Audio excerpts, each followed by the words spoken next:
Before streaming made everything available instantly, Friday nights meant standing in the aisle after the good stuff was already gone. The empty spaces told the story, and what remained were the movies you took a chance on. These weren't the titles everyone talked about. They were the riskier rentals. The ones you picked because the box art grabbed you, the title sounded dangerous, or the description on the back promised something different. 50 titles.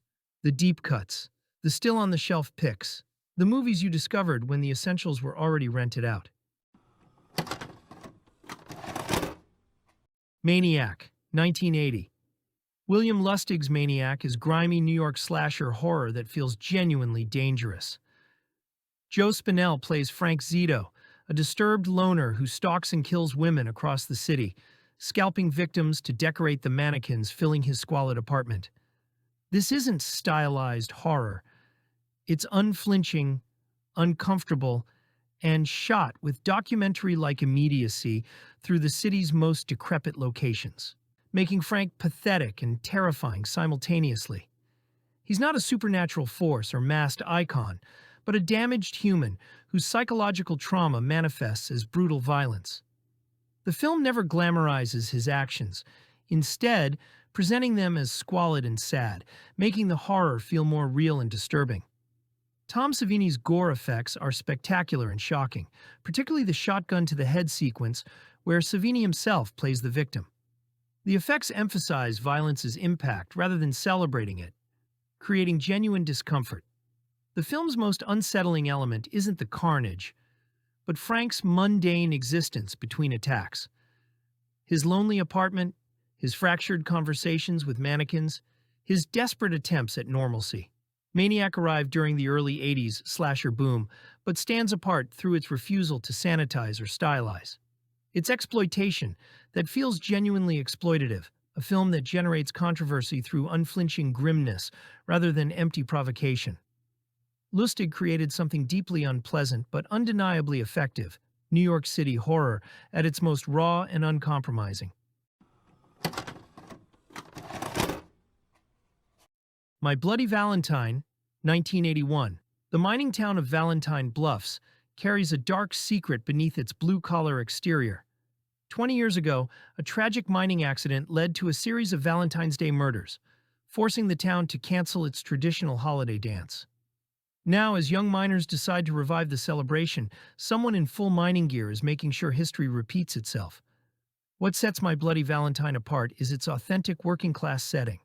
Unlike other slashers set in summer camps or suburbia, this film digs into the gritty reality of a mining community. The characters feel genuine. These aren't stereotypical teenagers, but hardworking miners dealing with real relationships and responsibilities. The film takes time to show the actual workings of the mine, making the setting a character in itself. The killer's outfit, complete with gas mask, helmet, and pickaxe, creates one of horror's most distinctive silhouettes. There's something primal about the way the breathing apparatus echoes through the tunnels, turning a familiar piece of safety equipment into an instrument of terror. The mining gear isn't just a costume, it's a symbol of how the town's lifeblood is turned against its people. Director George Mihalka uses the claustrophobic mine tunnels to masterful effect. The darkness isn't just for atmosphere, it's a workplace hazard these characters deal with daily. When the kills come, they're brutal and inventive, using mining equipment in ways that would make OSHA representatives faint. The film's original cut was heavily censored, but even the trimmed version maintains its impact through suggestion and staging. The Valentine's Day setting isn't just a holiday gimmick. It ties into themes of love, betrayal, and the way trauma echoes through generations. The town's attempt to reclaim joy becomes a catalyst for violence, while candy heart motifs take on sinister new meanings. My Bloody Valentine brings class consciousness to the slasher genre, creating a horror film that's as much about community identity and industrial trauma as it is about creative kills. It proves that sometimes the scariest monsters come from the everyday world of hard work and harder choices. The Funhouse, 1981. The Funhouse takes the familiar teenage slasher formula and traps it inside a carnival, a space designed for fun that becomes a maze of neon-lit terror. Four teenagers decide to spend the night inside a carnival funhouse as a prank. But they witness something they shouldn't. Now trapped inside with a killer and his equally twisted family, survival means navigating a labyrinth of mechanical horrors and hidden passages. Hooper treats the carnival setting with remarkable attention to atmosphere. The funhouse itself becomes the film's true monster. All flickering lights, distorted mirrors, animatronic grotesques, and hidden machinery that could crush you as easily as entertain. Cinematographer Andrew Laszlo bathes everything in lurid carnival colors, creating a visual nightmare that's both garish and beautiful. The setting feels genuinely disorienting, like being lost inside someone else's twisted childhood memory. Elizabeth Berridge leads the cast as Amy, the final girl who must use intelligence and determination to survive. The supporting teens feel like real people rather than slasher archetypes, which makes their predicament more affecting. Sylvia Miles brings carnivalesque menace as the fortune teller, while the deformed killer, credited as the monster, is played with tragic animalistic intensity. Unlike the raw brutality of Chainsaw or the gothic elegance of Salem's Lot, the Funhouse represents Hooper exploring pure cinematic craft. The film moves with patience, building dread through environment and suggestion before unleashing violence. It's a reminder that Hooper could work within genre conventions while still making something distinctly his own.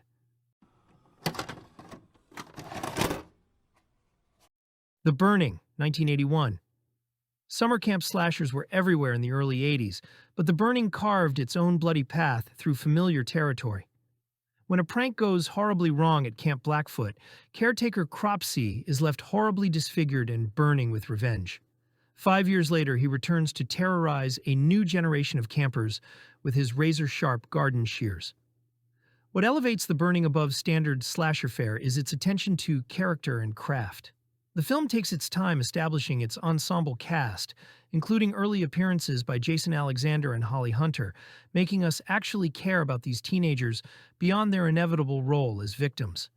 The camp environment feels lived in and authentic, with genuine moments of friendship and drama playing out between the scares.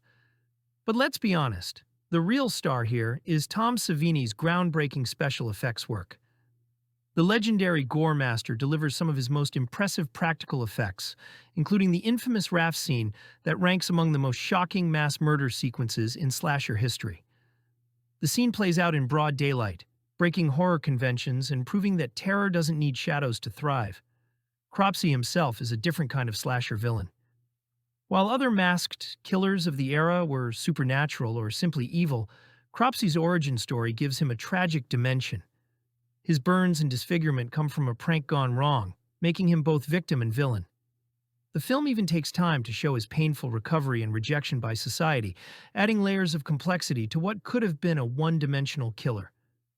The Burning also benefits from its gritty, authentic New York locations, and a moody score that builds tension even in quieter moments.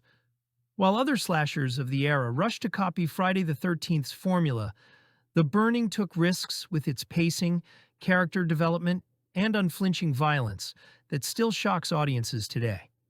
For fans of Golden Age slashers, The Burning remains a high watermark that proves sometimes the best horror comes from mixing familiar elements in bold new ways.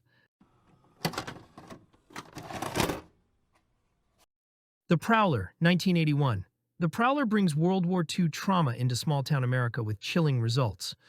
When the sleepy town of Avalon Bay decides to hold its first graduation dance since 1945, they unleash a killer who's been waiting 35 years to recreate his first murderous rampage. Dressed in full military gear and armed with a pitchfork, this Prowler turns the celebration into a night of methodical revenge. What makes the Prowler stand out is its historical context and atmosphere. The film opens with actual World War II footage and a Dear John letter that sets up our killer's motivation. This isn't just another masked slasher, it's a story about how war trauma and betrayal can fester across generations. The killer's military outfit and weapons aren't just costume choices, they're remnants of real-world horror brought home. Tom Savini returns to deliver some of his most brutal and realistic effects work.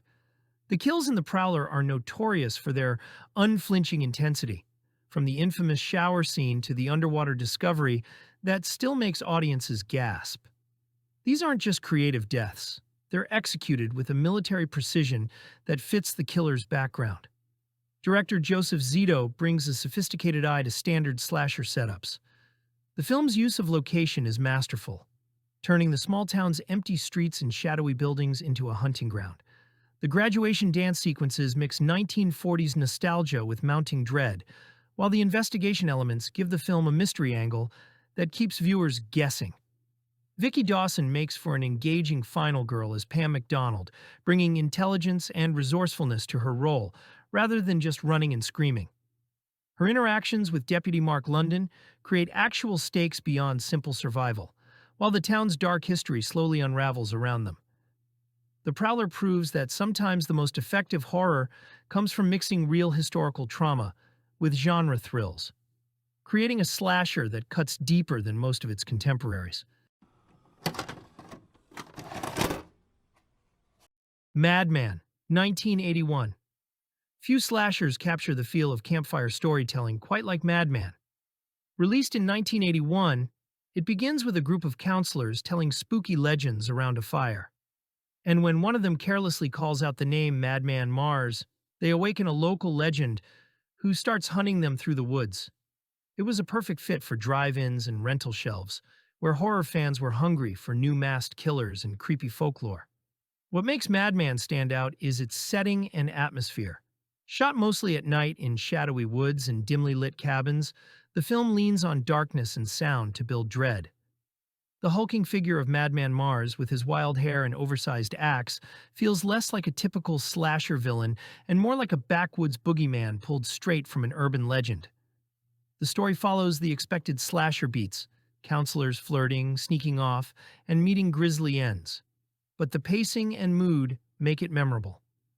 Director Joe Giannone uses long shots of the forest and eerie silence to turn the wilderness into a character of its own, creating a sense of isolation that still resonates. While it never achieved the fame of Friday the 13th or The Burning, Madman found a loyal cult audience. For horror fans browsing the shelves in the early 80s, it was the kind of hidden gem that promised simple, spooky fun, and it delivered. With its campfire origins and gritty atmosphere, it remains a perfect slice of the slasher era. The Slumber Party Massacre, 1982. A group of high school girls gathers for a slumber party while a drill-wielding killer stalks the neighborhood. As friends arrive throughout the night, the stranger begins picking them off one by one. What starts as a routine sleepover turns into a fight for survival as the girls realize no one is coming to help. Directed by Amy Holden Jones from a script by feminist author Rita Mae Brown, the film plays with slasher conventions while quietly undermining them. The young cast, Michelle Michaels, Robin Still, and others, feel like real friends rather than genre placeholders. The killer, played by Michael Villela, is presented as both threatening and strangely pathetic, his power drills serving as an overt metaphor the film never tries to disguise. The violence is direct and unsentimental. The drill is used repeatedly, with practical effects emphasizing blood and physical damage rather than spectacle. While the setup includes nudity and vulnerability typical of the genre, the film consistently shifts agency back to the girls, portraying them as alert, resourceful, and increasingly defiant as the killer loses control. The Slumber Party Massacre works both as a lean, effective slasher and as a critique of the genre's sexual politics. It doesn't lecture, but its perspective is clear. Exploitative on the surface, smarter underneath, it remains a cult classic precisely because it understands the rules well enough to bend them. Pieces, 1982. A killer armed with a chainsaw is targeting women on a Boston college campus. The attacks are brutal and deliberate, with victims dismembered and specific body parts removed. As panic spreads, investigators begin to suspect the murders aren't random. Someone is collecting pieces, working toward a final goal that becomes clearer and stranger as the bodies pile up. An undercover operation involving a tennis instructor is set in motion, but it does little to prepare anyone for what's actually happening. The film is a Spanish production awkwardly posing as an American slasher, and that disconnect defines its tone. Christopher George plays the lead detective with total seriousness, grounding the investigation even when the surrounding details make little sense. Linda Day George and Ian Sarah support the case, though performances vary widely. Dialogue often feels off-kilter, and the dubbing adds a layer of unreality that makes scenes feel unintentionally surreal. Violence is the main focus. Chainsaw attacks are shown directly, with practical effects that emphasize mess and impact rather than suspense. Limbs are severed, bodies are opened up, and the camera rarely cuts away. The gore isn't stylized or playful. It's blunt, repetitive, and designed to shock. The final reveal pushes the film fully into absurd territory, abandoning logic in favor of one last escalation. Pieces isn't subtle, coherent, or tasteful. It's a slasher driven almost entirely by excess, held together loosely by a mystery that barely functions. Its reputation comes less from craftsmanship and more from commitment, pushing everything too far and never pulling back. For better or worse, it delivers exactly what it sets out to be. Alone in the Dark, 1982. When a power outage plunges a city into darkness, a psychiatric hospital's most dangerous patients seize their chance to escape. Led by a group of unhinged killers, they descend on the home of Dr. Dan Potter, a new psychiatrist they've irrationally decided to blame for the disappearance of their previous doctor. What follows is a siege of escalating tension as Potter and his family fight to survive against unpredictable maniacs armed with brutality and cunning. Directed by Jack Shoulder, Alone in the Dark stands out as one of the first slasher films to feature killers working together as a group rather than a single masked figure. The cast is stacked with genre heavyweights. Donald Pleasance plays the eccentric head of the hospital, Martin Landau is chilling as a religious zealot turned murderer, and Jack Palance brings menace as the group's calculating leader. Dwight Schultz, later known for the A-Team, stars as Dr. Potter, the unlikely target of their madness. The film balances suspense and violence, with the killers each bringing their own twisted personalities and methods to the siege. The suburban home invasion setting contrasts sharply with the larger citywide blackout, giving the attacks a sense of isolation despite the chaos beyond. What makes Alone in the Dark memorable is its blend of strong performances and its inventive twist on the slasher formula. It plays more like a survival thriller than a body count movie, keeping viewers on edge with the unpredictability of its villains. It never had the profile of the decade's marquee horror films, but Alone in the Dark earned lasting cult status through its atmosphere and powerhouse cast. It remains a sharp reminder of how fragile safety can feel once the lights go out. Sleepaway Camp, 1983. Angela arrives at Camp Arawak with her cousin Ricky, withdrawn and nearly silent following a traumatic childhood accident. While Ricky tries to shield her from constant teasing and hostile counselors, a series of killings begins around the camp. The victims all share one thing in common. They've crossed Angela in some way. As the deaths mount, camp leadership struggles to maintain order, unaware of how close the danger really is. For most of its runtime, the film presents itself as a straightforward summer camp slasher. Performances feel oddly stiff, but that tone works in the film's favor. Felissa Rose plays Angela with an unsettling stillness that makes her hard to read, while Jonathan Tiersten gives Ricky a defensive edge that borders on volatility. The adults running the camp are careless at best, cruel at worst, creating an environment where neglect feels routine. The violence is limited by budget but handled memorably. A curling iron kill stands out for its discomfort, while other deaths rely on extended suffering rather than quick shocks. The setting leans into familiar camp imagery: cabins, kitchens, lakes, turning everyday spaces into places of threat. The pacing is uneven but deliberate enough to establish mood before escalation. The final moments shift the entire film. Without explaining the reveal, it reframes everything that came before and leaves the audience sitting with something deeply uncomfortable. Sleepaway Camp isn't polished, and it isn't subtle, but it commits fully to its ending. What begins as a routine slasher closes on an image that's difficult to forget and impossible to dismiss. City of the Living Dead, 1980. A priest hangs himself in a cemetery, and the act tears open a gateway to hell. In the town of Dunwich, the dead begin to rise and the laws of reality start to collapse. A psychic in New York experiences a vision of the coming catastrophe and joins forces with a journalist, racing to reach Dunwich before All Saints' Day, when the gates are said to open forever. Lucio Fulci abandons traditional logic almost immediately. Christopher George and Katrina McCall play their roles with calm seriousness, grounding the film even as it slips into surreal territory. Performances feel distant and restrained, which only adds to the sense that the world is coming undone. The violence is infamous and deliberately unpleasant. A woman expels her internal organs. A drill press becomes an execution device. Maggots rain from the sky in grotesque excess. Gianetto de Rossi's effects are tactile and lingering, designed to provoke physical discomfort. Fabio Frizzi's score alternates between mournful melodies and abrasive stings, reinforcing the film's unstable tone. City of the Living Dead isn't interested in explanation. It functions as pure nightmare cinema, messy, excessive, and often baffling, but deeply unsettling. One of Fulci's most uncompromising visions. The Beyond, 1981, Lucio Fulci's masterpiece of metaphysical horror, takes us to a Louisiana hotel built over one of the seven gates of hell. When Liza inherits the Seven Doors Hotel, she unknowingly inherits a legacy of supernatural violence that blurs the lines between our world and the next. As reality begins to unravel, she discovers that sometimes the gateway to hell is a fixer-upper with really bad plumbing. What makes The Beyond unique is its dreamlike approach to horror.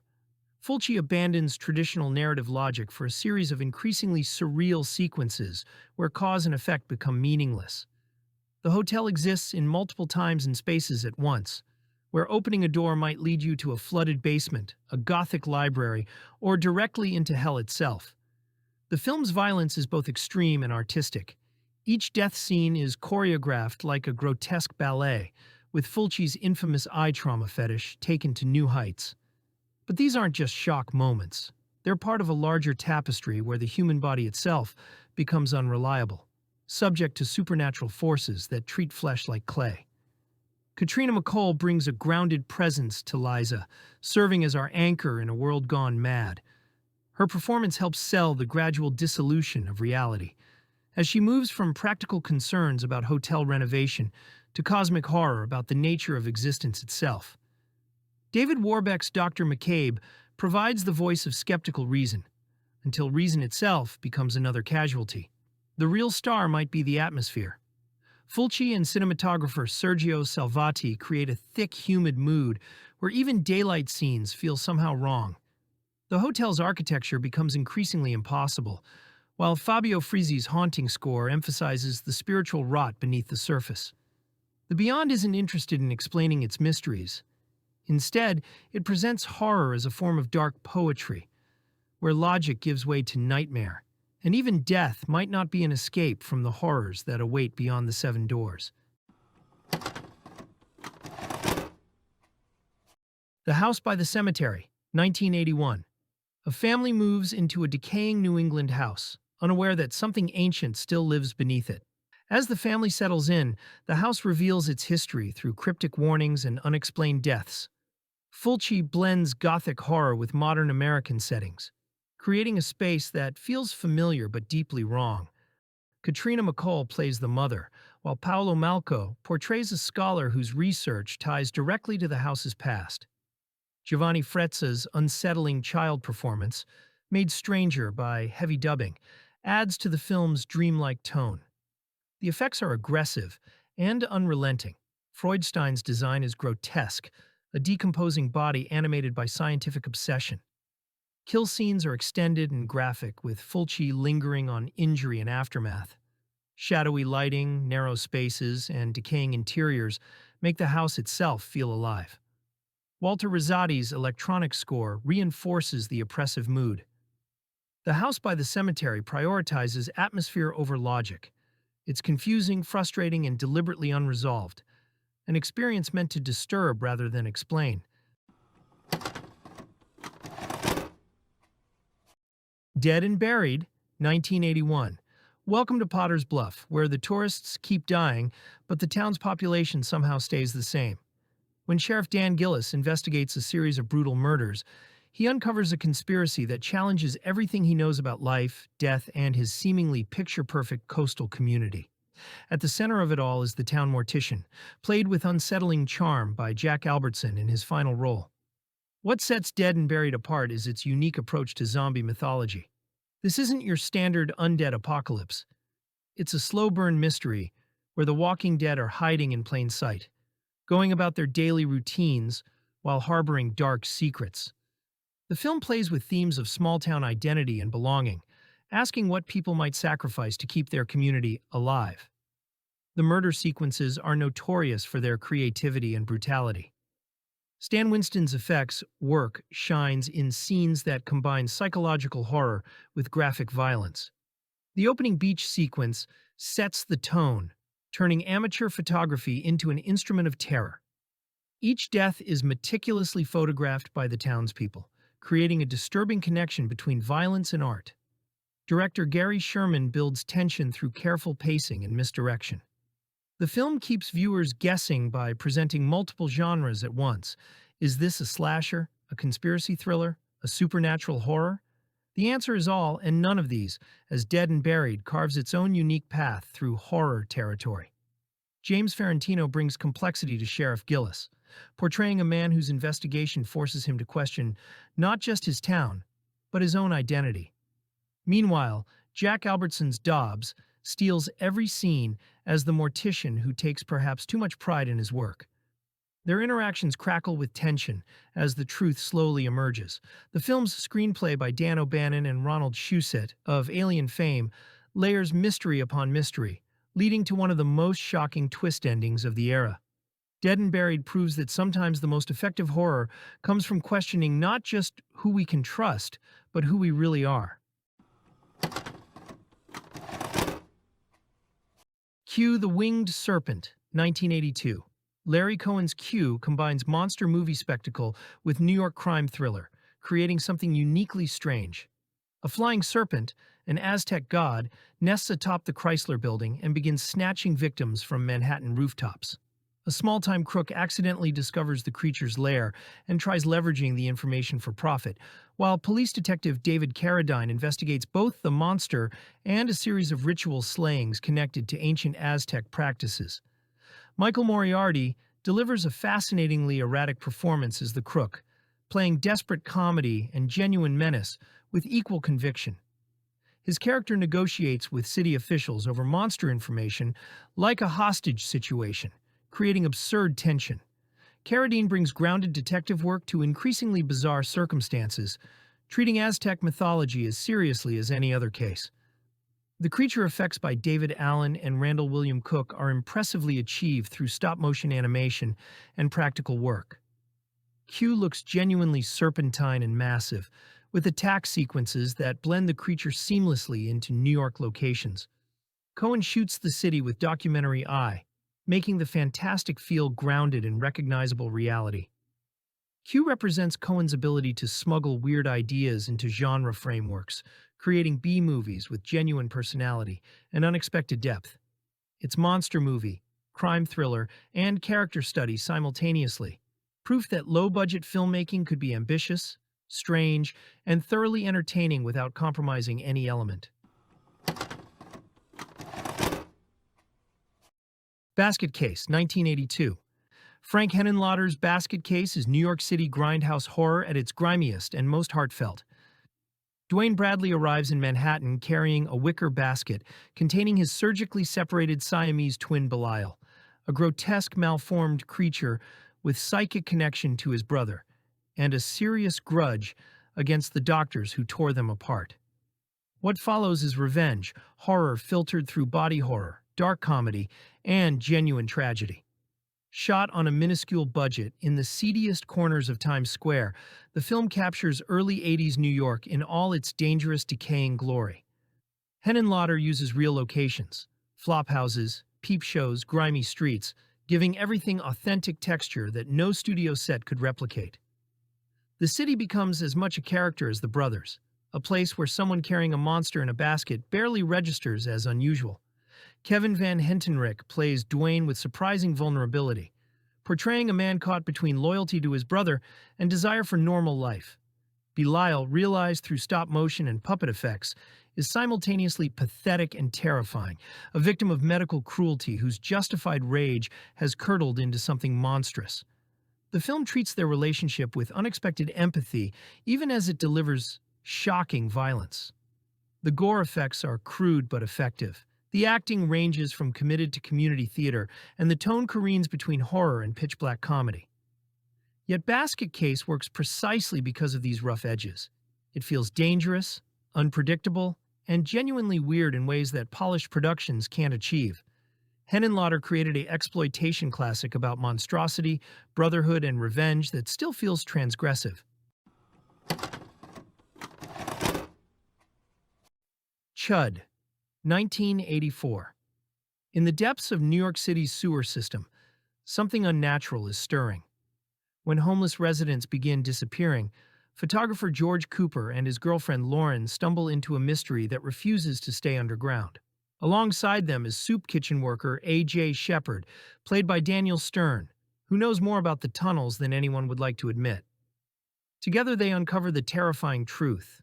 Toxic waste has created creatures known as cannibalistic humanoid underground dwellers. Directed by Douglas Cheek, the film makes brilliant use of the city's grit and decay, turning darkened tunnels and abandoned stations into hunting grounds. The cast brings surprising weight to the outlandish premise, with John Hurd and Kim Greist grounding the story while Daniel Stern adds both humor and urgency. The monsters themselves, with their glowing eyes and grotesque forms, may not have had blockbuster budgets behind them, but they remain unforgettable for their presence and design. The attack sequences are staged with energy, building suspense as the line between the city above and the menace below begins to collapse. What makes C.H.U.D. stand out is its willingness to embrace the bizarre and run with it. It is equal parts urban nightmare and monster movie, filled with memorable characters, strange turns, and imagery that sticks in your mind long after. Night of the Comet, 1984. Writer-director Tom Eberhardt's Night of the Comet imagines the apocalypse as a Valley Girl adventure. A comet passes Earth, turning most of humanity to dust and others into zombie-like creatures. Two teenage sisters, one who spent the night in a steel-lined projection booth, the other in an equally protective location, wake to find Los Angeles empty except for the undead and a few other survivors with questionable intentions. Catherine Mary Stewart and Kelly Maroney play the sisters with perfect chemistry, delivering performances that balance genuine emotion with deadpan humor. They're not helpless victims, but capable young women who happen to love shopping and boys, alongside surviving the apocalypse. The film's most iconic sequence has them armed with automatic weapons in an empty shopping mall, trying on clothes while fending off zombies. Pure 80s wish fulfillment. The post-apocalyptic Los Angeles is eerily effective, shot during early morning hours to capture genuinely empty streets and the eerie orange-tinted sky. The film blends teen comedy, zombie horror, and sci-fi survival with remarkable tonal consistency. Robert Beltran adds romantic tension as a truck driver who may or may not be trustworthy, while Mary Warrenoff brings menace as a scientist with her own survival agenda. Night of the Comet works because it respects both its genre elements and its characters. The sisters are smart, capable, and allowed to be feminine without that being a weakness. The film influenced everything from Buffy to later zombie comedies, proving that apocalyptic scenarios and Valley Girl dialogue aren't mutually exclusive. It's B-movie filmmaking with real heart and surprising smarts.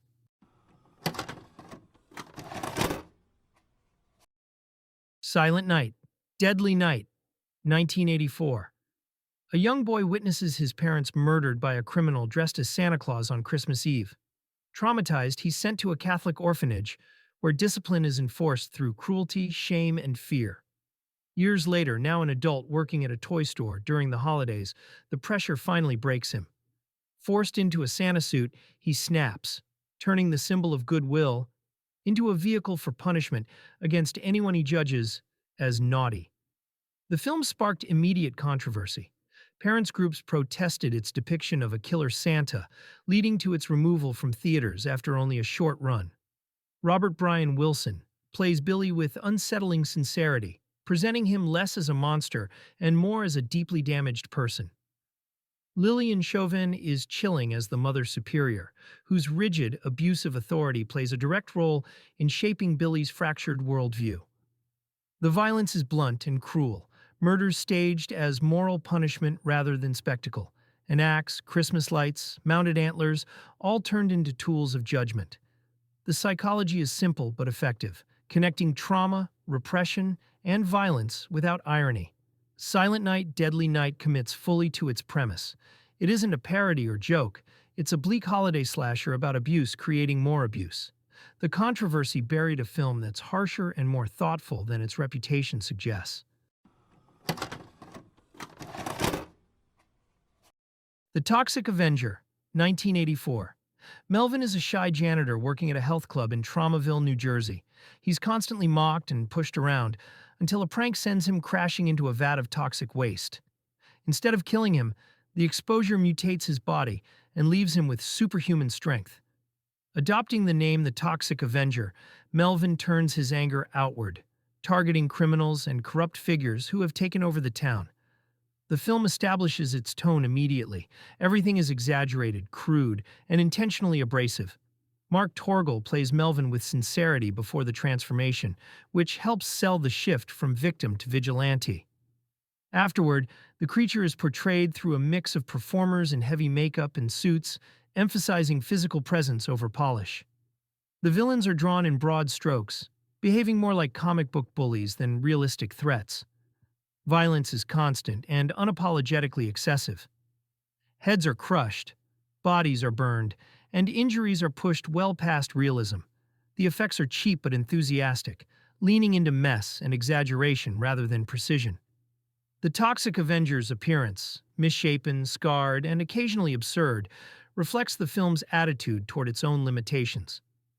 Nothing is hidden or smoothed out. The Toxic Avenger isn't subtle, and it isn't trying to be. It's built around shock value, crude humor, and a simple revenge fantasy aimed at outsiders and misfits. The movie's success came from committing fully to that approach, turning low-budget chaos into a defining statement for trauma. Loud, ugly, and intentionally offensive, it delivers exactly what it promises. Demons, 1985. A masked stranger hands out free tickets to a late-night movie screening at a newly reopened Berlin theater. Inside, the audience watches a film about demonic possession, unaware that a cursed mask on display in the lobby is about to turn fiction into reality. When one attendee cuts herself on the mask, she transforms into something violent and inhuman. The infection spreads quickly, sealing the audience inside as the theater descends into chaos. The setup is simple, and the film wastes no time escalating. The cast functions less as traditional heroes and more as bodies caught in the wrong place. Panic replaces logic almost immediately. Characters react, fight, flee, or fail, often without warning or payoff. The effects are the main attraction. Sergio Stivoletti's makeup work is aggressive and tactile, with demons tearing their way out of human bodies. Transformations happen fast and without mercy. The gore is frequent and creative, favoring excess over realism. Set almost entirely inside the theater, the film uses balconies, aisles, and projection rooms as enclosed kill zones, keeping the pressure constant. Music plays a huge role in the film's identity. Claudio Simonetti's pulsing synth score is paired with loud rock tracks, giving the action a relentless, almost mechanical rhythm. Demons isn't interested in mythology or explanation. It's a straightforward siege movie built on momentum, noise, and practical effects. Loud, messy, and designed to hit hard before moving on. The Stuff, 1985. It starts as a miracle product, a sweet, creamy substance that bubbles up from the ground and becomes an overnight sensation. Marketed aggressively and consumed obsessively, the stuff infiltrates households across America. Only a few people notice the truth. Those who eat it aren't just addicted, they're being hollowed out from the inside. Michael Moriarty plays an industrial saboteur with an oddball confidence that fits the film's off-kilter tone perfectly. Around him, Andrea Marcovici and Paul Sorvino populate a world driven by marketing slogans and corporate indifference. Performances skew strange by design, reflecting a society already primed to accept something harmful, as long as it's profitable. The horror is simple but effective. The white goop moves with unsettling autonomy, erupting from mouths, refrigerators, and walls. Practical effects keep everything tactile and unpleasant, leaning into messiness rather than polish. Larry Cohen stages the chaos with escalating absurdity, building toward a finale that embraces full-scale breakdown. The stuff is satire first, creature feature second, and that's its strength. It's blunt, funny, and unapologetically weird, using B-movie trappings to land its critique. A scrappy, subversive film that understands exactly how far to push its idea. Ghoulies, 1985. A story about a young man inheriting his father's mansion and accidentally summoning demonic creatures through black magic rituals. The titular ghoulies, rubbery puppet monsters, cause chaos while darker forces manipulate events toward satanic ends. Director Luca Bercovici creates a tonal mess that somehow works through sheer commitment to practical creature effects and gothic atmosphere. The mansion setting provides appropriately shadowy corridors for supernatural mayhem, while the occult elements, pentagrams, ritual circles, demon summoning, are played surprisingly straight. Peter Liapis portrays the protagonist's gradual corruption with appropriate intensity, while Michael DeBars chews scenery as the warlock manipulating events. The ghoulies themselves are gloriously ridiculous creations, little rubber monsters with expressive faces that combine cute and grotesque.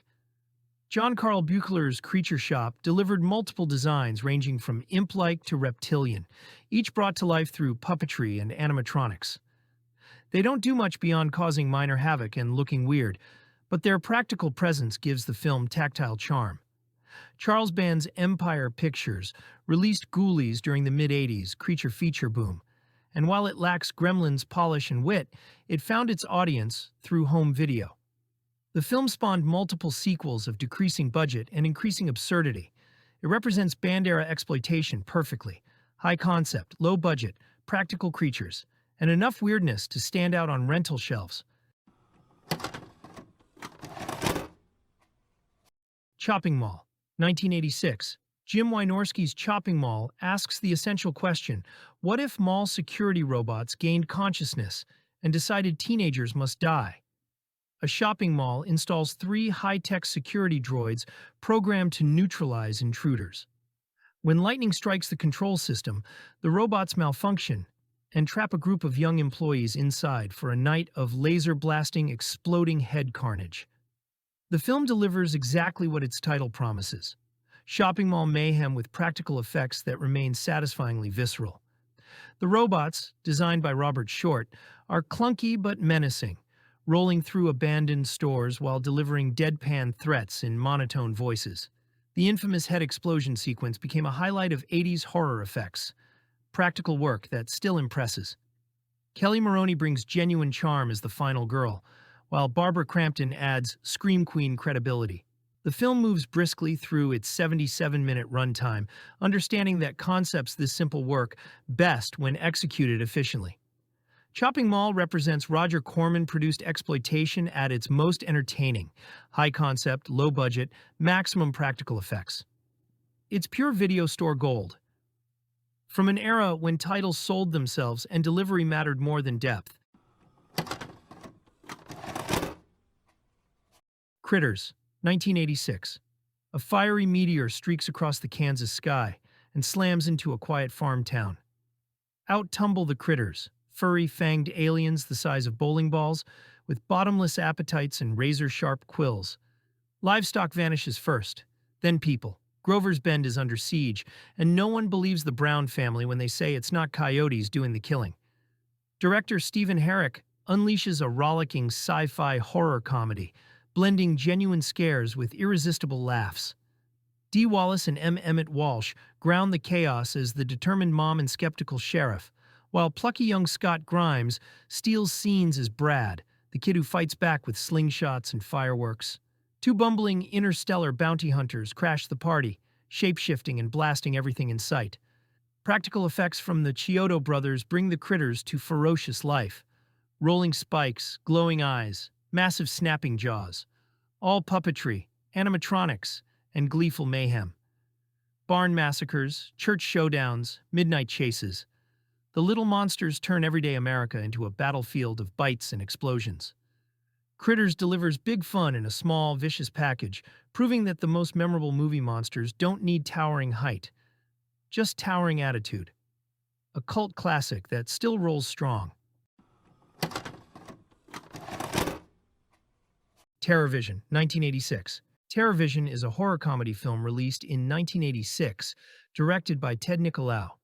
The plot revolves around the Putterman family, who install a new satellite television system that inadvertently receives signals from outer space.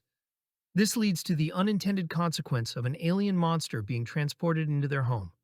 As the monster begins to wreak havoc, the film blends slapstick humor with horror elements, creating a unique and campy viewing experience.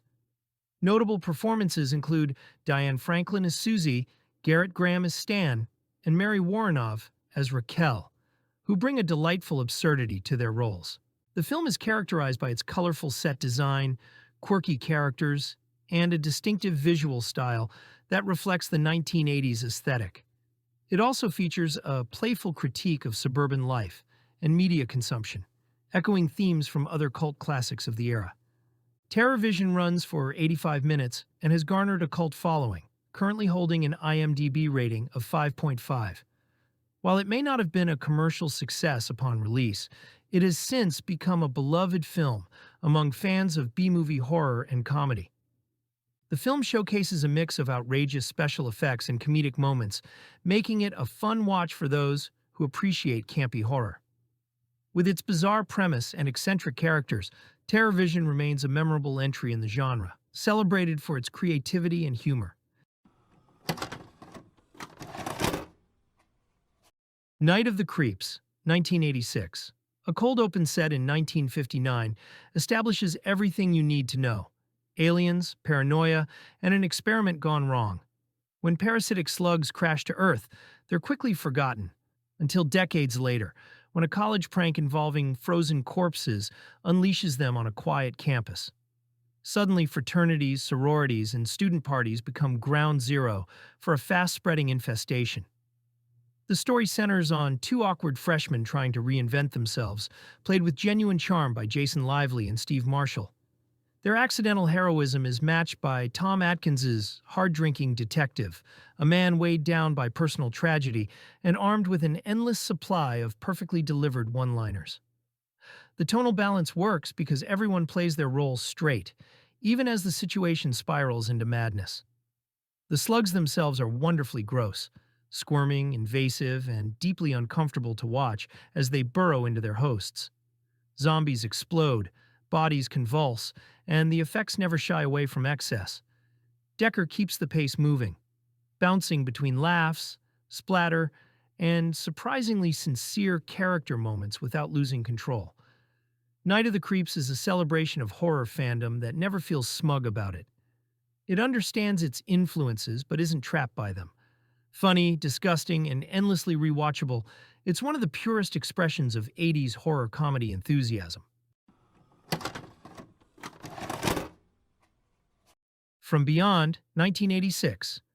From Beyond is Stuart Gordon and Brian Yuzna pushing Lovecraftian horror to extremes. Jeffrey Combs returns, but this time as a man consumed by the Resonator, a machine that awakens unseen dimensions and grotesque entities just beyond human perception. Barbara Crampton anchors the narrative with intelligence and emotional depth, her character a psychiatrist whose curiosity and desire blur ethical lines. The creature design is outrageously imaginative. Slime-coated appendages, pulsating forms, and impossible anatomies suggest entire unseen ecosystems overlapping our world. Gordon's camera work mirrors the character's altered perceptions, with bold colors, kinetic framing, and surreal set pieces that heighten disorientation. Themes of obsession, addiction, and psychosexual tension intensify as the film progresses, culminating in a finale where transformations, creatures, and chaos collide. From Beyond is uncompromising and audacious, a film that earned its cult following by daring to challenge boundaries, blending visceral horror, psychological depth, and technical ingenuity in a way that remains striking even decades later. Demons 2, 1986. Demons 2 picks up the chaotic, blood-soaked energy of Lamberto Bava's original, taking the horror from a movie theater to the confined, tense environment of a high-rise apartment building. Released in 1986, this sequel continues to explore the terrifying effects of demonic possession, while adding a clever meta-twist that sets it apart from its predecessor. The story centers on Sally, a young girl who is innocently watching a screening of the first Demons movie on television. But as the familiar horrors play out on screen, reality begins to warp. The demonic forces from the film seem to seep into the real world, turning the residents of the building into possessed killers. What starts as a birthday celebration quickly spirals into a frantic fight for survival. Bava's direction keeps the pace relentless. The film is packed with practical effects that are both gruesome and inventive, from horrifying transformations to chaotic, claustrophobic sequences as the demons stalk the narrow hallways.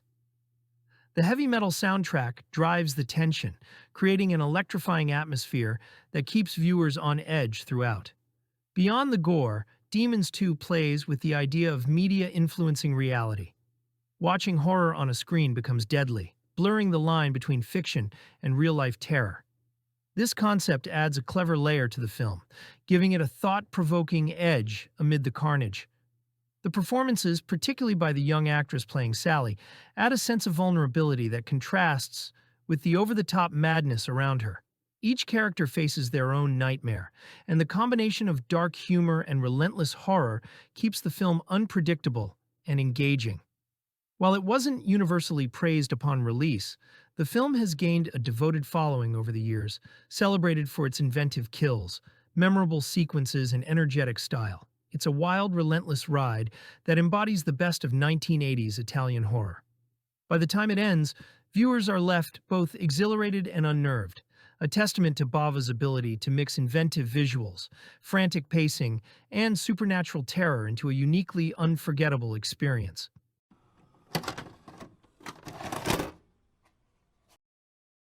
Class of Nukem High, 1986. A high school sits beside a malfunctioning nuclear power plant, and radioactive waste is seeping into everything, from the water supply to the local drug trade.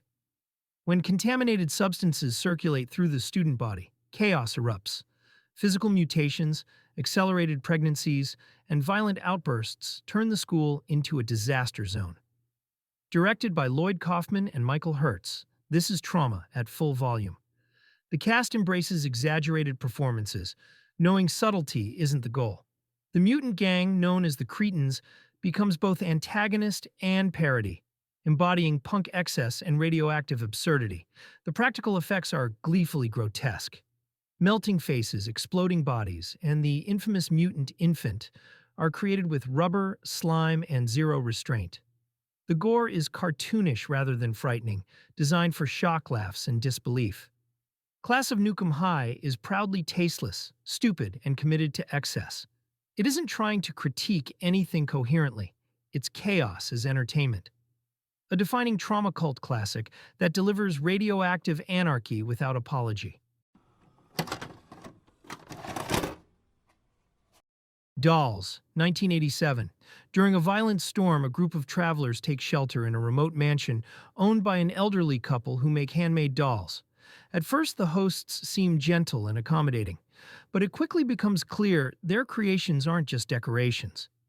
The dolls are alive, and they exist to punish cruelty, greed, and selfish behavior.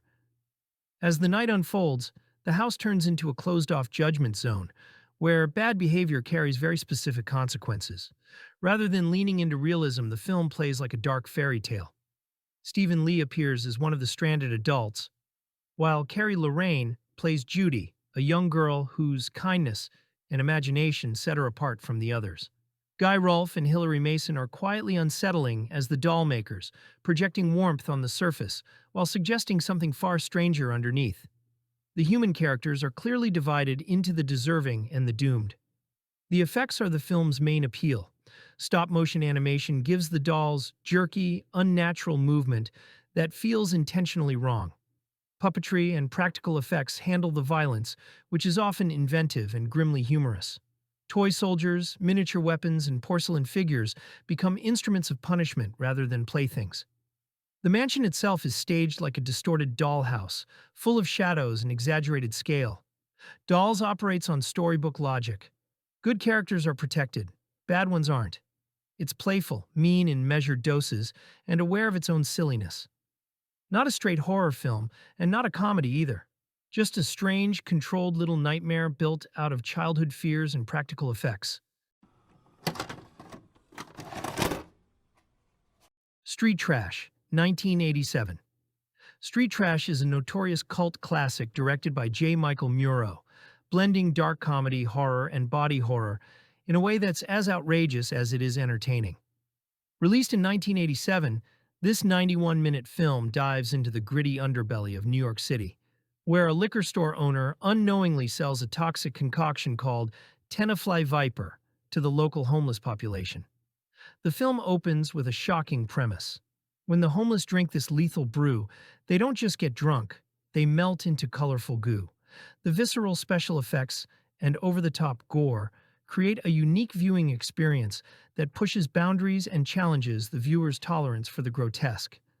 Following the chaos unleashed by the Tenafly Viper, we meet a cast of eccentric characters, including Fred, played by Mike Lackey, and Bronson, portrayed by Vic Noto.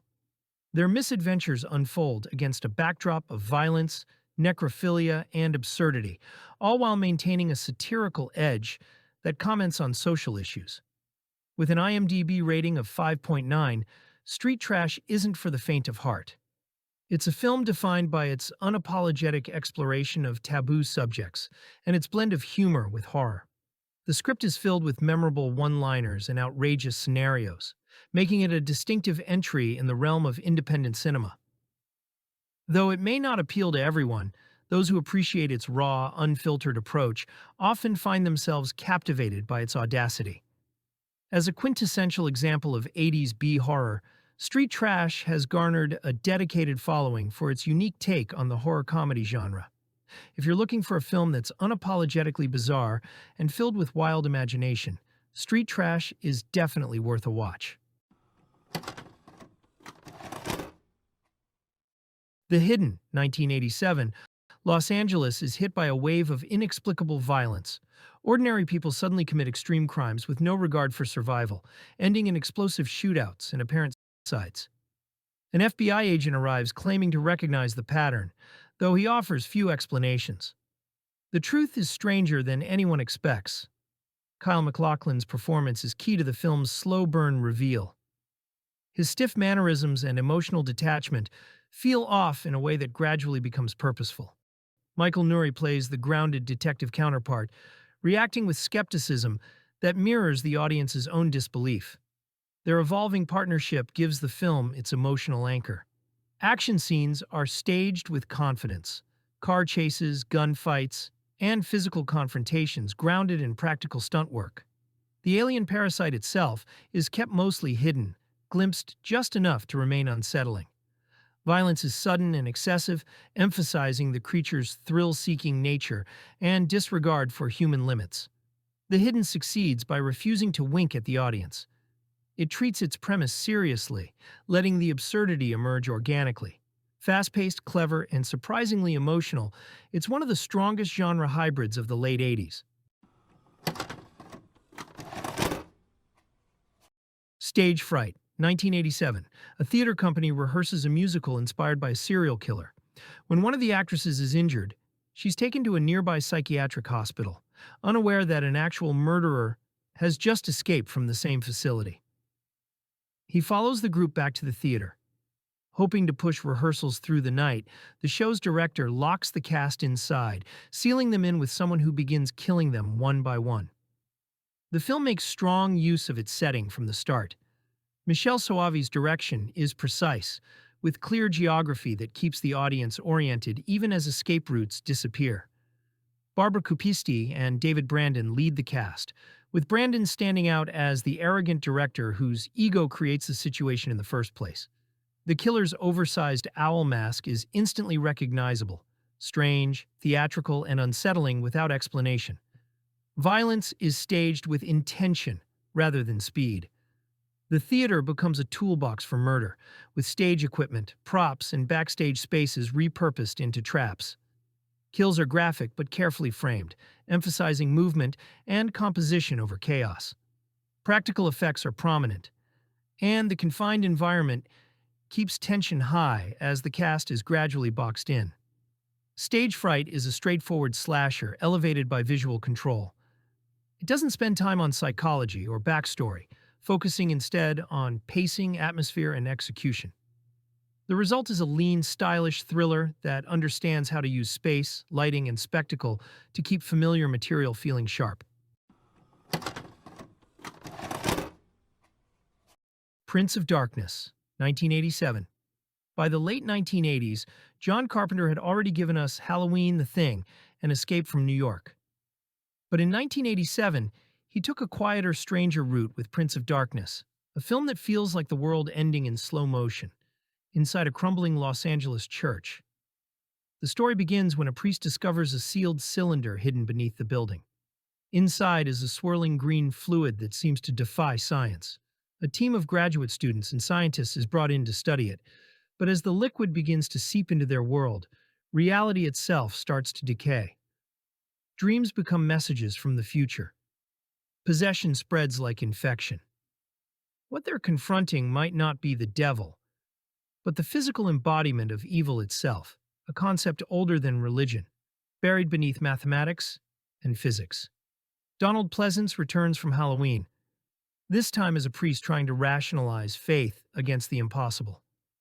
Victor Wong and Dennis Dunn, fresh off Carpenter's Big Trouble in Little China, anchor the scientific side, and Alice Cooper appears as one of the church's possessed wanderers, a role inspired by his stage persona. Carpenter composed the score himself, a minimalist synth pulse that mirrors the film's sense of unstoppable dread. Though critics dismissed it at release, Prince of Darkness thrived on video shelves, becoming a favorite for late-night renters who wanted something deeper than slasher fare. It's a movie about the end of reason, where science meets faith and both lose.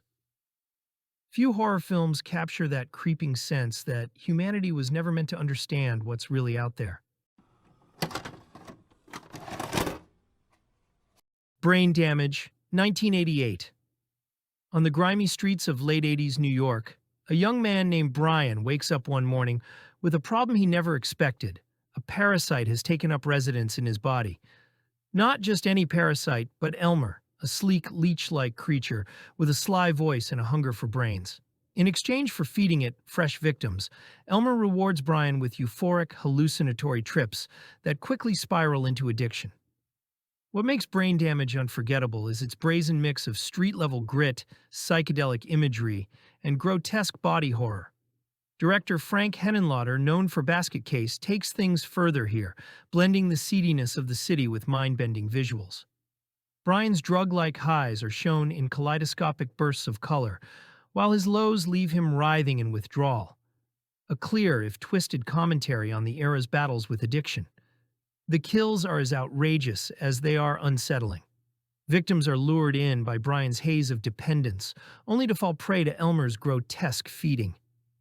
The infamous brain-draining sequences are a showcase of practical effects, managing to be equal parts disturbing and darkly funny. One sequence in a nightclub bathroom still shocks decades later, cementing the film's cult reputation. Yet beneath the sleaze and slime, brain damage has something to say. It's a parable of control, temptation, and the ruinous pull of dependency. Elmer isn't just a monster, he's the voice of temptation itself, cool and persuasive, whispering promises that can't possibly be kept. Henenlotter's film walks the line between exploitation and art, coding sharp social critique in neon blood and absurd humor.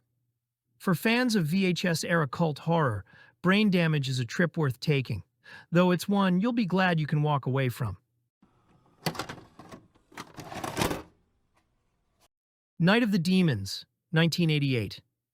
On Halloween night, a group of teens gathers at Hull House, an abandoned funeral parlor with a sinister past. What begins as a rowdy party quickly descends into hell when a seance unleashes a demonic force. One by one, the guests are possessed, turning on each other in a night of blood, gore, and twisted revelry. Directed by Kevin Tenney, Night of the Demons is a perfect slice of late 80s horror excess. Kathy Podewell stars as Judy, the final girl trying to survive, while Amelia Kincaid steals the show as Angela, whose transformation into a snarling, dancing demon became instantly iconic. Linnea Quigley also leaves her mark with one of the most outrageous and memorable set pieces in VHS-era horror.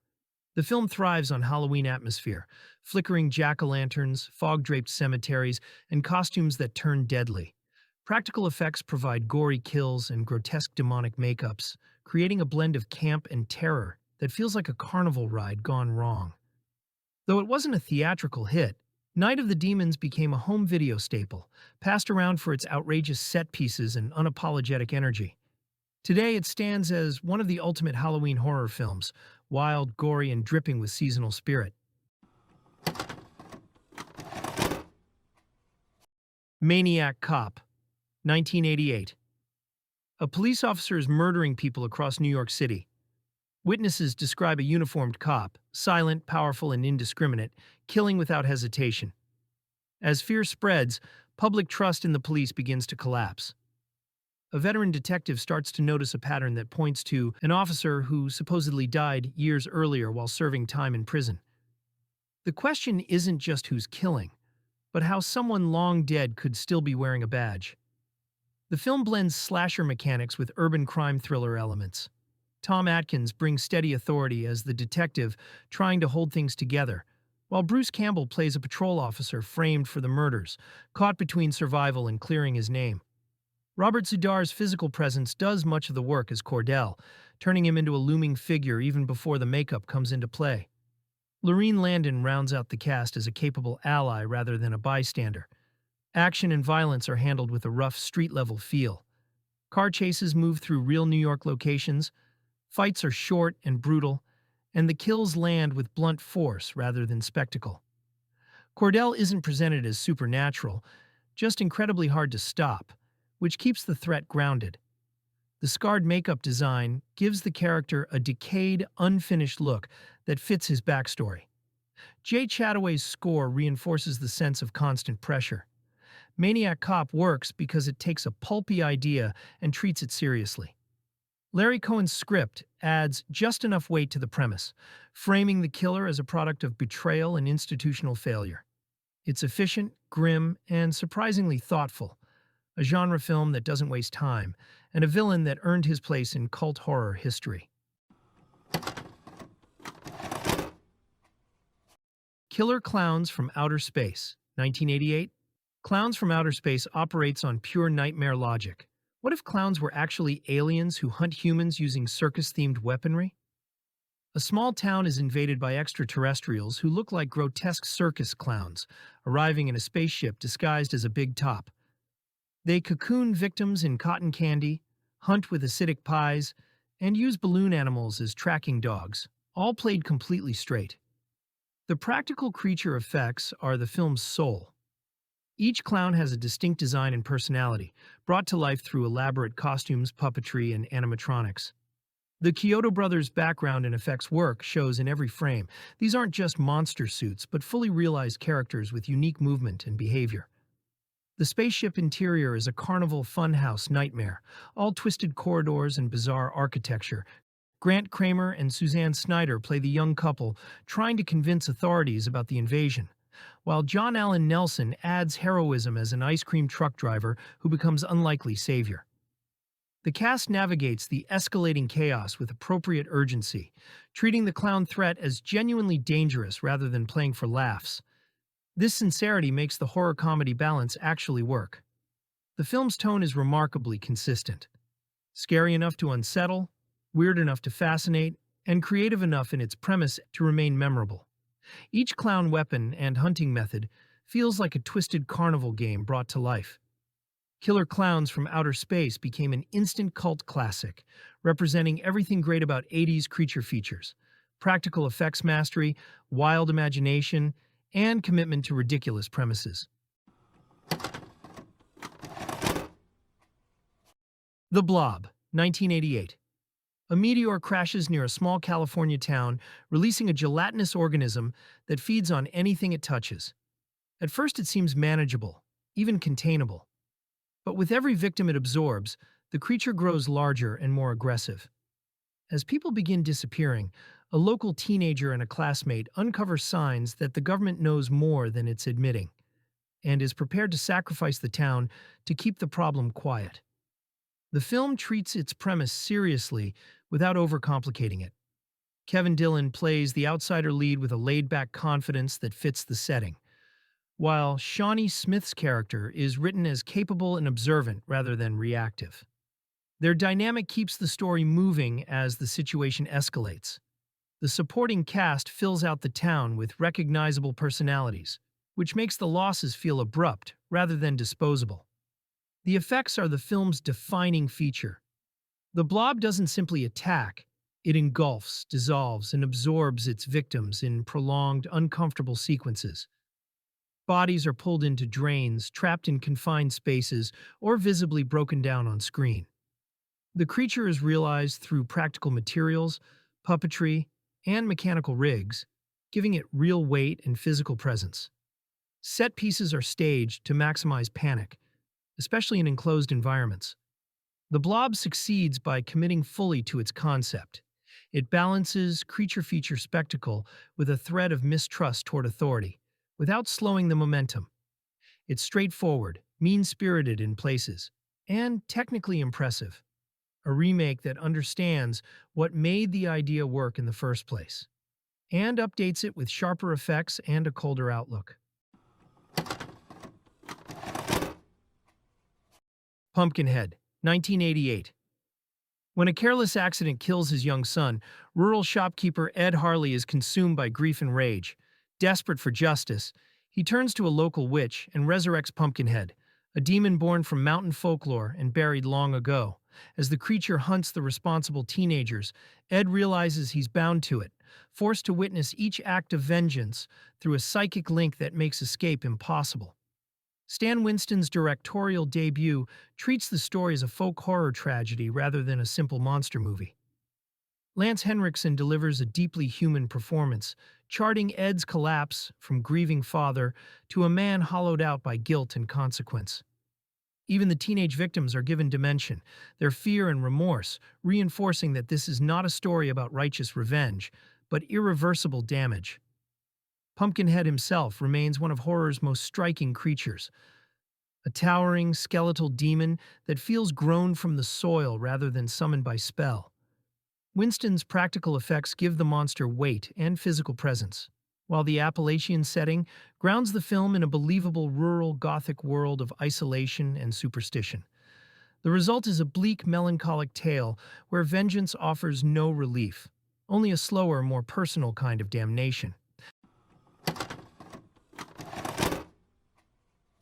Waxwork, 1988. A quiet suburb hides a strange attraction, a mysterious wax museum that appears overnight with no warning and no explanation. Inside, the displays are unnervingly lifelike, scenes of horror frozen in time, from werewolves to mummies to the Marquis de Sade himself.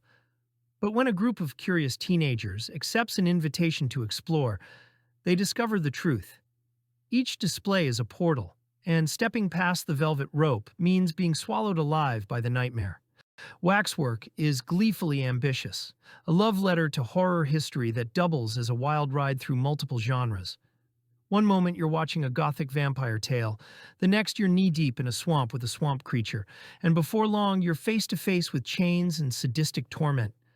Every set piece feels like its own mini-movie, with tone and style shifting as the museum's twisted worlds come to life. The film thrives on its creativity. The wax figures are uncanny, the transitions from reality to nightmare are seamless, and the practical effects bring each monster to grisly life. From blood-soaked vampire banquets to clawed werewolf transformations, the visuals have a handmade charm that captures the spirit of horror at its most imaginative. Beneath the spectacle, waxwork is also a sly commentary on the genre itself. It indulges in cliches with a wink, celebrating horror's familiar tropes while still managing to surprise. The museum acts as a shrine to our collective fears, a place where the old stories never die. They just wait for new victims to step inside. With its mix of humor, gore, and sheer invention, Waxwork has earned its cult reputation as one of the most playful horror films of the 80s. It's a cinematic haunted house where every room hides a new nightmare, and once you enter, you may never leave.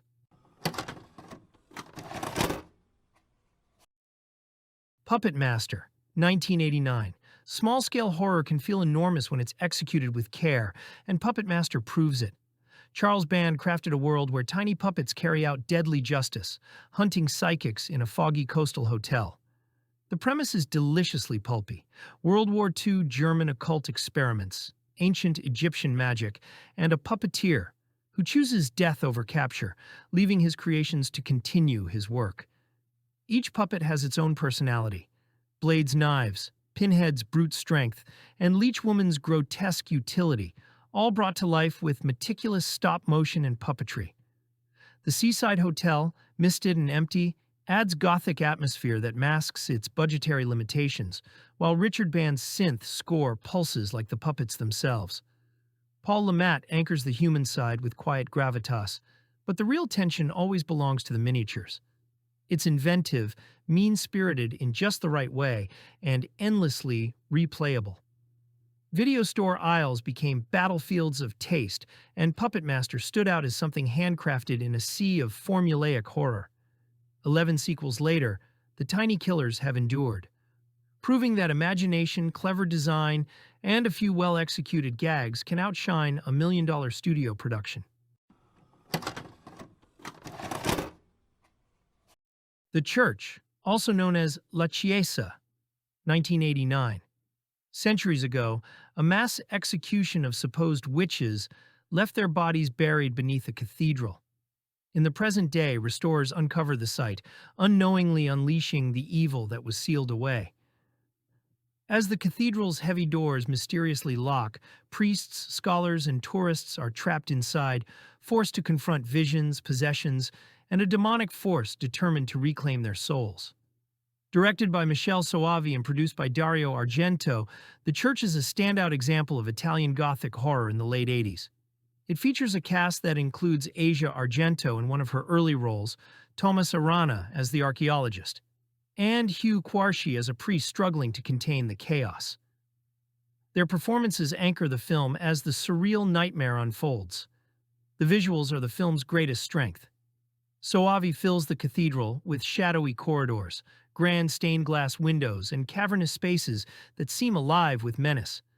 Practical effects deliver grotesque transformations and hallucinations, blending religious imagery with graphic horror. The result is part haunted house, part apocalyptic vision. Adding to the atmosphere is the unforgettable soundtrack. A mix of compositions by Keith Emerson, Philip Glass, and Goblin gives the film a soundscape that's eerie, powerful, and sometimes otherworldly. The music turns the cathedral into its own character, oppressive, mysterious, and terrifying. While often overshadowed by Dario Argento's more famous works, The Church stands tall as Soavi's vision of Gothic dread.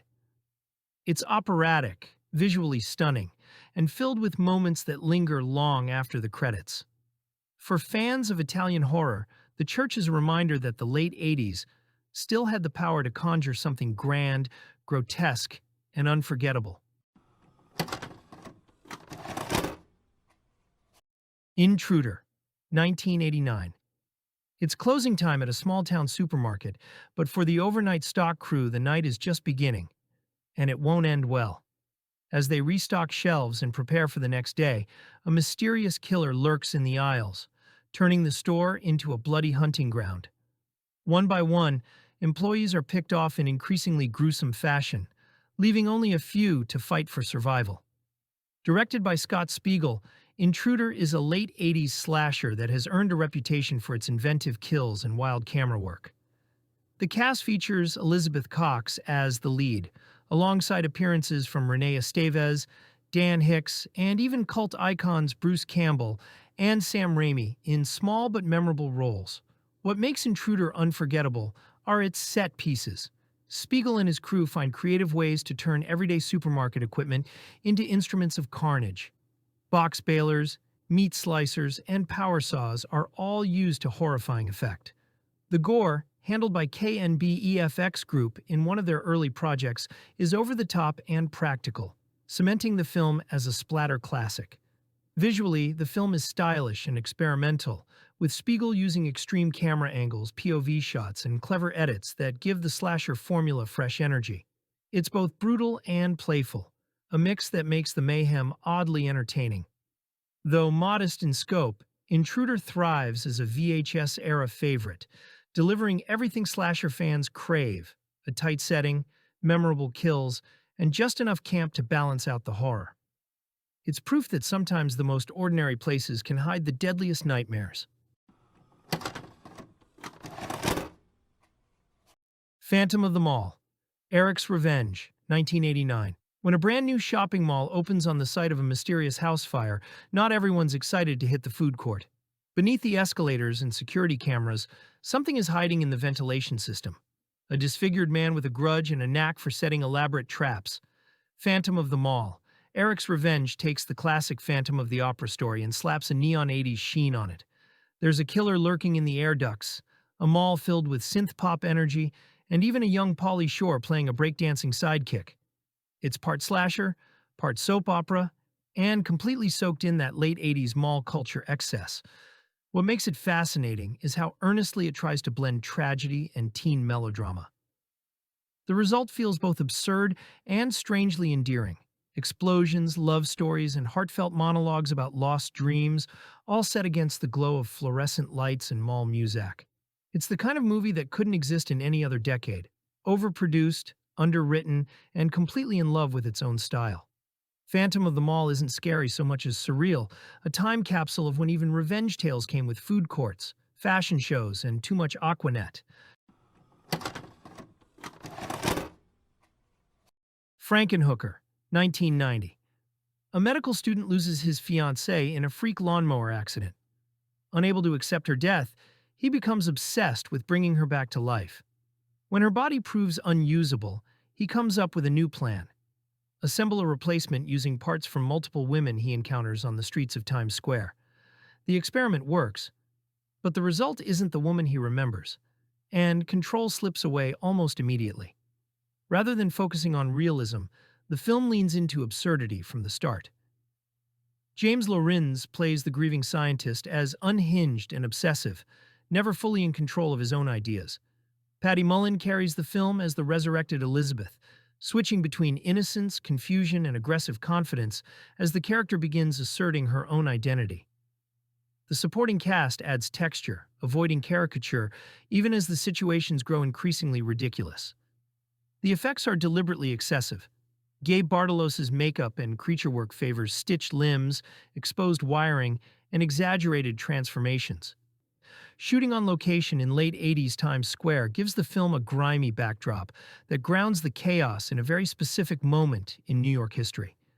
Frankenhooker is crude, strange, and unapologetically committed to its concept. Frank Henenlotter treats the premise seriously enough that the humor lands without undercutting the horror. It's exploitation cinema built on practical effects, bad taste, and complete conviction, never subtle but always intentional. Tales from the Dark Side, the movie, 1990. A young boy is held captive by a witch who plans to eat him. To buy time, he reads stories from a strange book, hoping to delay his fate. Three tales follow, each centered on temptation and consequences. A scholar steals an ancient mummy's scroll. A malicious house cat takes revenge on those responsible for its owner's death. A desperate artist strikes a deal with a gargoyle that demands more than expected. Between stories, the witch continues preparing her meal, and the boy's options grow fewer. The framing device keeps the film moving while allowing each segment to stand on its own. Debbie Harry plays the witch with casual menace, while Matthew Lawrence gives the wraparound real urgency. The individual stories are well cast, with familiar faces like Christian Slater, Steve Buscemi, Julianne Moore, David Johansen, Ray Don Chong, and William Hickey, grounding the material even as it shifts tone. Each segment has its own visual identity.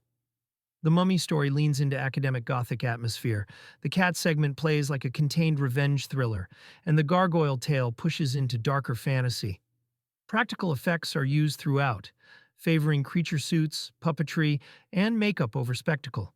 The gargoyle design is especially effective, physical and heavy rather than flashy. Tales from the Dark Side understands anthology pacing. The stories are short, focused, and built around clear payoffs.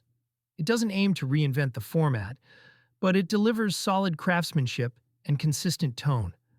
A theatrical extension of the television series that keeps its pulp sensibility intact, and a dependable entry in late-era anthology horror. April Fool's Day, 1986. A group of college friends reunite for a weekend getaway on a remote island, invited by their wealthy classmate Muffy. What begins as harmless pranks and party games slowly takes a darker turn. Guests disappear, supposed bodies appear, then vanish. Trust erodes, and by the time anyone realizes something is wrong, escape no longer feels guaranteed. The film leans heavily on ensemble chemistry. Deborah Foreman plays Muffy with an easy charm that never quite settles, keeping her presence ambiguous throughout. The supporting cast, including Thomas F. Wilson, Griffin O'Neill, and Amy Steele, feels unusually natural for an 80s slasher. These characters behave like actual friends, which helps sell the tension when suspicion sets in. Rather than pushing gore, the movie focuses on atmosphere and misdirection. The island mansion provides the usual genre tools, hidden rooms, narrow hallways, and isolation, but they're used to create uncertainty rather than shock. Violence is suggested more often than shown, and suspense comes from not knowing who to trust or what's real. The ending is famously divisive. Without giving it away, the final reveal reframes everything that comes before it. For some viewers, it's clever and playful. For others, it feels like the rug being pulled out from under the story. April Fool's Day isn't interested in topping the body count. It's more concerned with setting up a joke and seeing who sticks around for the punchline. Motel Hell, 1980. Farmer Vincent runs a quiet roadside motel and sells popular smoked meats to the surrounding community. The business is thriving, though no one asks too many questions about where the meat comes from. Along with his sister Ida, Vincent captures travelers from the nearby highway and keeps them buried in a hidden garden, alive but silenced, until they're ready to be processed. The routine holds until Vincent saves a young woman from a staged accident and decides he doesn't want her to share the same fate. The film plays its premise with complete seriousness. Rory Calhoun gives a surprisingly restrained performance as Vincent, presenting him as polite, soft-spoken, and unsettlingly sincere. He believes in what he's doing, which makes him more disturbing than a typical villain. Nancy Parsons leans harder into the grotesque as Ida, whose loyalty to family overrides any sense of morality. Paul Linke appears as Vincent's sheriff brother, offering an uneasy contrast to the rest of the family operation. One image defines the film: victims buried up to their necks in the soil, unable to move or call for help. It's simple, uncomfortable, and memorable. The effects are minimal but effective, relying on performance and framing rather than excess gore. Even the more outrageous moments, including the chainsaw-heavy finale, are staged with practical weight that keeps the danger believable. Motel Hell balances horror and dark humor by refusing to undercut itself. The absurdity is never acknowledged on screen, which allows the premise to remain unsettling instead of playful. It's a strange offbeat entry in early 80s horror, quietly nasty, occasionally funny, and built around a villain who feels disturbingly ordinary. If you love discovering forgotten horror and cult cinema, hit that like button and subscribe for more deep dives into the films time forgot. Thanks for watching. And remember, always be kind and rewind, because every movie is someone's favorite.